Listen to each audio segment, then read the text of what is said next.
Assalamualaikum warahmatullahi wabarakatuh. Waalaikumsalam warahmatullahi wabarakatuh. Kita lanjut lagi di minggu ini bertemu dengan saya lagi dengan latar background hijau, yaitu masih bersama dengan tema baru, yaitu ini berdata kan? Saya tipu nih. Bintang, betul ya binatang ya? Binatang yang halal dan haram dikonsumsi. Saya kira tadi bintang. Oke, jadi binatang itu ada yang halal, ada yang haram untuk dikonsumsi. Tidak semua hewan itu bisa kita konsumsi. Oke, jadi kita harus bisa memilih, memilah dengan baik. Selanjutnya yaitu apa sih yang dinamakan binatang halal? Binatang halal ialah hewan yang diperbolehkan syariat Islam untuk dikonsumsi karena tidak membahayakan, tidak menjijikkan, dan disembelih sesuai ketentuan syar'i. Nah ini intinya di sini, tidak membahayakan. Maksudnya saat kita makan hewan itu gak gigit. Selanjutnya yaitu binatang haram. Ialah hewan yang dilarang syariat Islam untuk dikonsumsi karena membahayakan, menjijikkan, atau ada larangan tegas dalam nas. Intinya yang di Al-Quran, di hadis itu dilarang, maka itu sudah pasti yang disebut haram. Terus ada lagi nanti di dalam ulama-ulama terdahulu bilang setiap hewan yang menjijikkan maka hewan itu adalah najis. Jadi kalau kamu melihat bekicot itu jijik, maka bekicot itu najis. Kalau enggak ya makanlah. Selanjutnya itu seperti biasa dasar hukum dalam Al-Quran. Setiap statement kita itu pasti ada namanya dasarnya supaya tidak bisa dibantah oleh orang lain. Yaitu pertama ada pada surat Al-Maidah ayat 3 yang berartikan rincian hewan yang diharamkan yaitu bangkai, darah, daging babi dan seterusnya. Lalu yang kedua itu pada surat Al-An'am ayat 145 yang berartikan penjelasan bahwa yang diharamkan hanyalah bangkai, darah mengalir dari daging babi dan seterusnya.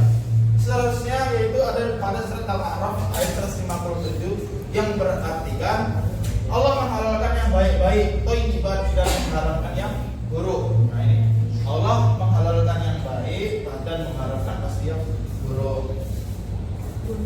Selanjutnya yaitu kriteria binatang halal. Yang pertama hewan darat jinak, kucing nggak boleh. Ingat, kucing itu bertaring. Tadi kan sudah disebut kalau bertaring tidak boleh dikonsumsi. Walaupun kucing itu termasuk hewan darat yang jinak. Ternak yang bisa dikonsumsi seperti sapi, kambing, unta, dan ayam yang wajar-wajar aja lah seperti itu. Terus selanjutnya itu disembelih secara syar'i, yaitu disembelih dengan menyebut nama Allah oleh orang yang berhak. Di sini minimal menyebut Bismillahirrahmanirrahim sebelum menyembelih. Jika tidak menyebut hal tersebut maka hukumnya haram dagingnya. Terus selanjutnya itu hewan laut atau air. Seluruh hasil laut pada dasarnya halal, termasuk ikan dan udang. Nah ini ikan ini nanti walaupun sudah bangkai tetap halal untuk dimakan. Selanjutnya ini tidak menjijikkan. Nah sini poin tadi. Tergolong hewan baik toyib, bukan menjijikkan, fitrah manusia. Jadi ketika kamu melihat hewan itu walaupun itu halal, kamu melihatnya jijik, maka bisa dihukumi menjadi haram. Selanjutnya yaitu nah ini kriteria binatang haram. Yang pertama hewan bertaring yang menerkam mangsanya, kapok, kucing, singa, harimau, serigala, tahu lah kan. Terus burung berkuku tajam atau memangsa, elang raja wali. Nah ini bisa kalian baca nanti di rumah, gitu kan? Di rumah. Oke, mungkin ini yang Bapak lupa satu lagi yang belum ini. Iya, binatang halalnya belum. Ya benar lagi ya, kita binatang halalnya. Yang pertama itu sapi dan kerbau. Oke, sapi dan kerbau. Kedua ayam dan unggas. Ketiga kambing dan domba. Empat ikan dan hasil laut. Empat unta. 5 unta. 6 kelinci. Nah, tadi kan yang haram, sekarang yang halal. Oke. Sekian yang dapat Bapak sampaikan, kurang lebihnya mohon maaf.